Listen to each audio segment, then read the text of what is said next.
Welcome to another episode of PodcastDX, the show that brings you interviews with people just like you whose lives were forever changed by a medical diagnosis. I'm Lita. I'm Ron. And I'm Jean Marie. Collectively, we're the hosts of PodcastDX. March is Trisomy Awareness Month. That's spelled Trisomy. With that in mind, we're going to talk about a few of the more common forms of trisomy today. Right. Let's go over a bit of background here. Humans have 23 pairs of chromosomes, and of these, 22 are autosomes. The 23rd pair of chromosomes determines what genetic or physical sex characteristics an individual is born with, i.e. whether they're born male or female. Okay, so let's picture 23 pairs of shoes in shoe boxes numbered 1 to 23 lined up against a wall. Okay, if you open any one of those shoe boxes, you'll see two individual shoes that look nearly identical mirror images of one another. If you counted up all of the shoes in the 23 shoe boxes, you would have 46 individual shoes in total. So 23 pair, 46 in total. Okay. And now picture there's a glitch in the mechanism at the shoe factory. Okay. They're going down. There is a hesitation in the assembly line and a mistake is made, putting an extra shoe into one of the boxes that ends up in our shoe lineup. Now, if you open that box, there's 3 shoes in there. Lucky you? No, not really. And you still have to use that extra shoe all the time? Yep. So how do you do it? Not easily. So it may sound as if we're making light of these conditions, but we're not. We understand that genetic disorders are very serious and can be scary for new parents. Please keep in mind that these conditions are often a result of a random occurrence and not the parent's fault. Please consult a qualified genetic counselor and your healthcare provider. If you or your partner have experienced a pregnancy loss because of trisomy, please take heed that it may not occur again. It's not like all the time. Right, but about approximately, or it's thought that about half of pregnancy loss is due to trisomy. Seek out physical and mental support. You're not alone. Right. Those are great points, Lita. Now getting back to trisomy, the term trisomy was first used in the 1930s to describe a cell with an extra chromosome, kind of like what Jean was talking about with the shoes. Mm-hmm. The root tri, meaning 3, refers to a third chromosome where there would typically only be a pair of chromosomes. Trisomy is rare and may occur in some cells, mosaic trisomy, or in all of the cells, a full or complete trisomy. Several forms of complete trisomy will not result in a live birth. There is also something called a partial trisomy, which occurs when there are 2 full chromosomes and a partial chromosome. But back to the shoe analogy, 2 shoes and let's say a shoe heel. Okay, so that would partial. Be the partial. Yeah. Right. Okay. And what are you going to do with an extra heel? The specific diagnosis and its overall effect on an individual's physical, intellectual, and developmental health will depend on which chromosome is affected and several other key factors, especially, is it mosaic, full, complete, or partial. Typically, individuals with trisomy have a distinctive forehead, eye, and nose characteristic for that particular form of trisomy, and health issues can vary widely and from nearly undetectable and barely any symptoms to fatal. Right. Right now, we're going to talk briefly about 5 of the more common autosomal forms of trisomy found in humans. Trisomy 8, 9, 13, 18, and 21. Okay. Trisomy 8, mosaicism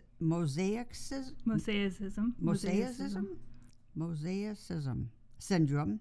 That's hard to say. Mm-hmm. Abbreviated as T8MS, occurs when there are 3 number 8 chromosomes. So the numbers refer to the number of chromosomes? Nope.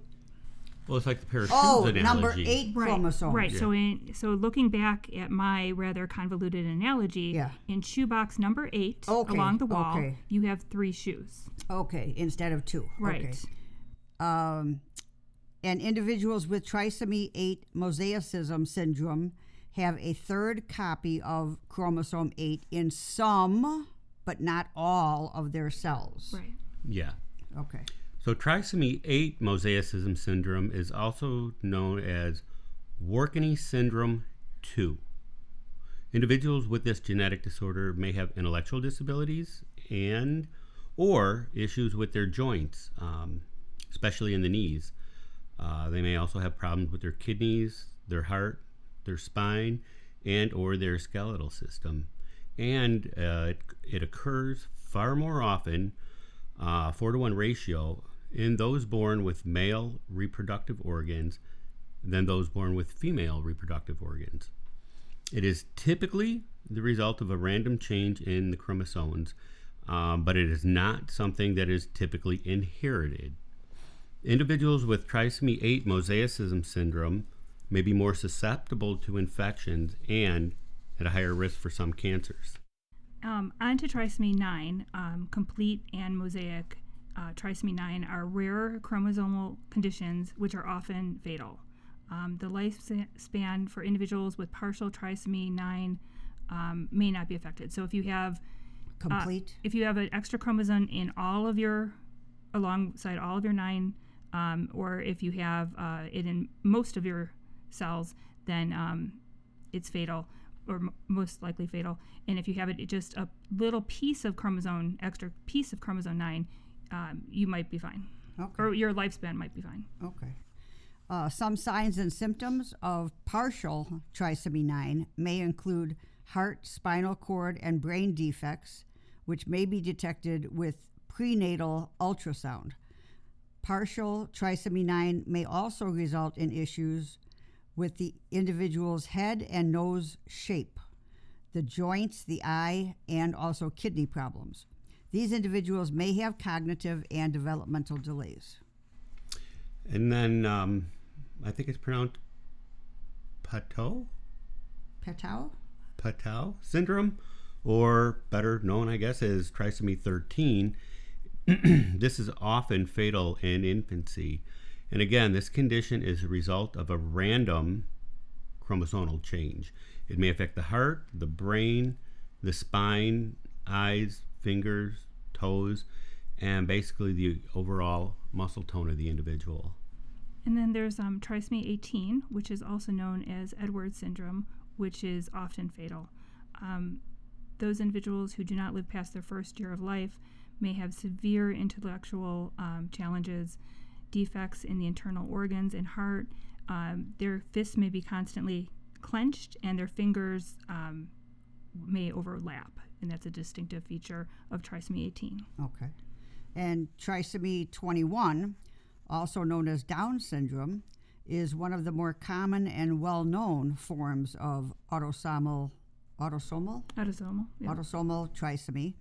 Individuals with trisomy 21 may have mild to severe intellectual disabilities. Typically, children with Down syndrome reach developmental milestones a bit late. The lifespan for individuals with Down syndrome has been increasing. Jean said that, we had a neighbor who had Down syndrome when I was young. Mm-hmm. I mean, we're talking about when I was like 8. And I think he lived to maybe 40 years old. Okay. What's the lifespan now? In the 60s. Yeah, isn't it is in the 60s. It Yeah. went from like 25 to 60 in a rather short period of time. And the more that we realize that individuals with Down syndrome, are capable of living a full and rich life, the longer the lifespan will, be. Right. A lot of it has to do with integrating into society and not being shut away. Right. At one time, they had just institutions that they were placed in, right? Exactly. And having a family structure and support system, and realizing that you can. And we also have to add too, like with a lot of these private companies and government that help support. Mm-hmm. It gets people out in the community, gets them work and gets them involved in things, and that's contributing to the lifespan. A runway model on Instagram that lives with Down syndrome or was born with Down syndrome, and some other people who are living, very full, rich lives. Right. So trisomy and other genetic disorders are very complicated, which we have just talked about. We will include several links to them on our website.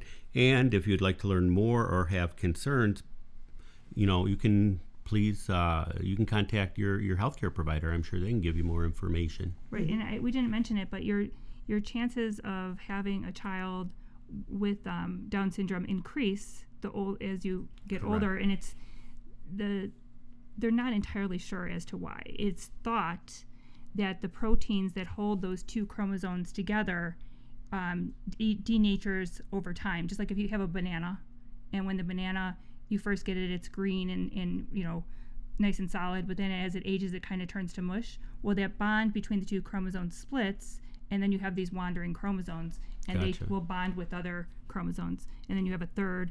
There's also there's the opposite spectrum of trisomy, where you have only one chromosome in a cell, and that also causes some issues. So age is a factor. Age is a factor for women. If you have any questions or comments related to today's show, you can drop us a line at podcastdx@yahoo.com, through our website, podcastdx.com, on Facebook, Twitter, Pinterest, or Instagram. If you have a moment to spare, please give us a 5-star review wherever you get your podcast. And as always, please keep in mind that this podcast is not intended to be a substitute for professional medical advice, diagnosis, or treatment. Always seek the advice of your physician or other qualified healthcare provider with any questions you may have regarding a medical condition or treatment, and before undertaking a new healthcare regime, and never disregard professional medical advice or delay in seeking it because of something that you have heard on this podcast. Till next week.